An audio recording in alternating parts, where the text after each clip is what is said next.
Hi అండి, అందరికీ నమస్కారం అండి. ఫ్రెండ్స్, మనకి ఇప్పుడిప్పుడే ఏపీలోనే పెన్షనర్లకు సంబంధించిన మరొక ముఖ్యమైన అప్డేట్ అయితే రావడం జరిగిందండి. ఇక్కడైతే మనకొచ్చిన అప్డేట్ ప్రకారంగా చూసినట్లయితే మార్చి 1వ తారీఖున ఇచ్చే పెన్షన్లపై ప్రభుత్వం మరో కొత్త నిర్ణయం అంటూ అప్డేట్ అయితే వచ్చిందండి.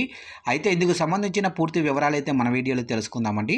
వీడియో మాత్రం ఎక్కడ స్కిప్ చేయకుండా చూడండి ఫ్రెండ్స్, అప్పుడే మనకి పూర్తి సమాచారం అయితే తెలుస్తుంది. ఇక లేట్ చేయకుండా వివరాల్లోకి వెళ్ళిపోదాము.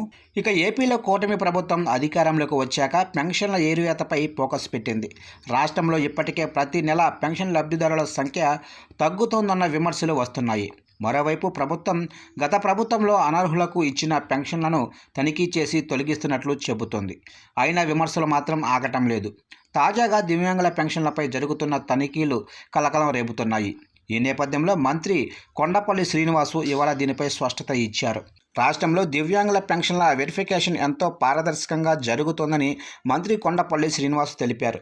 ఇవాళ రాష్ట్ర సచివాలయంలో మీడియాతో మాట్లాడిన మంత్రి రాష్ట్రంలో దాదాపు 8 లక్షల దివ్యాంగులకు సామాజిక భద్రతా పెన్షన్లు పంపిణీ చేస్తున్నట్లు తెలిపారు. ఇందులో ఇప్పటి వరకు 1.20 లక్షల పెన్షన్ల వెరిఫికేషన్ పూర్తి అయినట్లు వెల్లడించారు. ఇక మరోవైపు అక్రమంగా పెన్షన్లు తొలగిస్తున్నట్లు వస్తున్న విమర్శలపై స్పందిస్తూ గతంలోనే నియమ నిబంధనల ప్రకారమే ఈ పెన్షన్ల వెరిఫికేషన్ జరుగుతోందన్నారు. అర్హులైన ఏ ఒక్కరికి ఎలాంటి అన్యాయం జరగదన్నారు. ఒక జోన్లోని వైద్యులు, మరో జోన్లో ఈ వెరిఫికేషన్ ఎంతో పారదర్శకంగా నిర్వహిస్తున్నట్లు మంత్రి శ్రీనివాస్ తెలిపారు.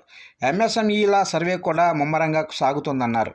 ఇప్పటి వరకు 50% మేర సర్వే పూర్తయిందని, ఈ సర్వేకు సీఎం చంద్రబాబు మార్చి 15వ తారీఖు వరకు గడువు పెట్టినట్లు ఆయన తెలిపారు. రాష్ట్రంలో పెన్షన్ లబ్ధిదారులపై జరుగుతున్న ఈ తనిఖీలపై మంత్రి క్లారిటీ సంగతి ఎలా ఉన్నా వారిలో మాత్రం ఆందోళన అంతకంతకు పెరుగుతోంది. ముఖ్యంగా ప్రతి నెల పెన్షన్ల సంఖ్య తగ్గిపోతుండటంతో వారిలో ఆందోళన నింపుతోంది. ఇదే అంశంపై వైసీపీ కూడా విమర్శలకు దిగుతుంది. కానీ ప్రభుత్వం మాత్రం అనర్హుల్ని మాత్రమే వేరువేస్తున్నట్లు చెబుతోంది.